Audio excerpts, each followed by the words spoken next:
himala. Naniniwala ba kayo? Na yung pagsunod sa kalooban ng Diyos ay may kalakip na himala. Naniniwala ba kayo? Palakpakan po natin ng malakas ang ating Panginoon. Alam niyo mga kapatid,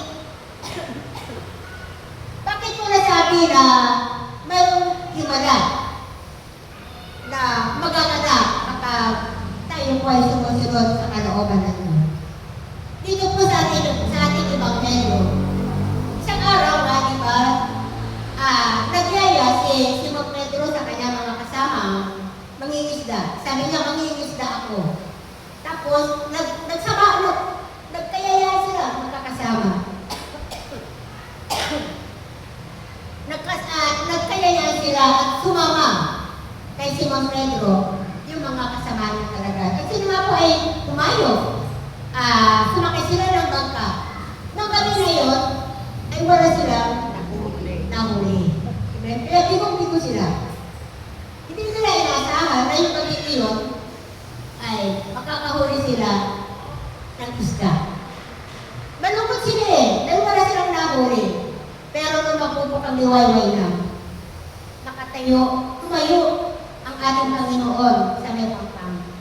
At nakita nila si Jesus, pero hindi nila ito nakilala. Amen? Kaya nga sabi ng Panginoon sa kanila, mga anak, meron pa kayong nahuli? Sumagot sila, wala po eh.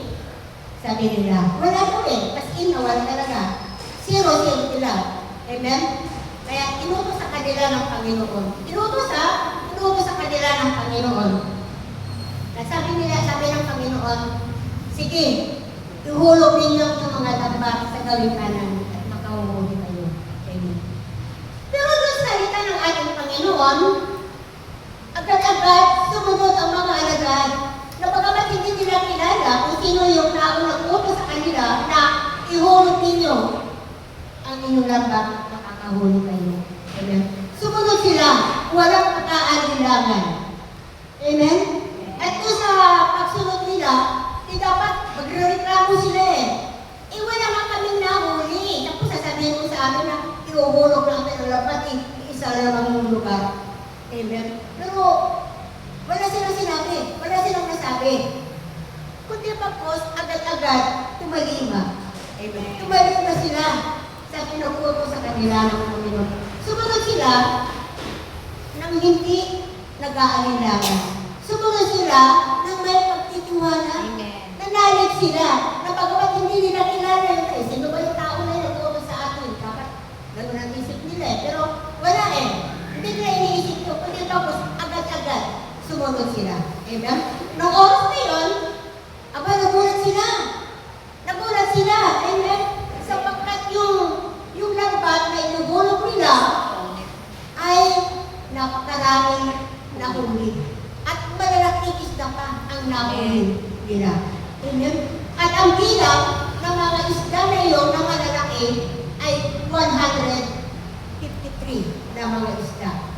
At doon sa kabigat na iyon, napakaraming isda ang nahuli nila, ay hindi na punit yung lambat na ginamit nila. Hila-hila nila. Pero hindi ito napunit. Kaya naman, mga alagad, tuwa-tuwa sila.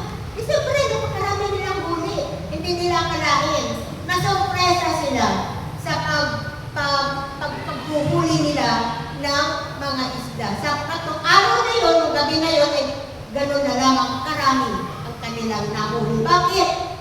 Kasi tumalima sila. Amen. Sa utos sa kanila ng ating Panginoon. Walang magaling lang sumunod ka sila. Amen.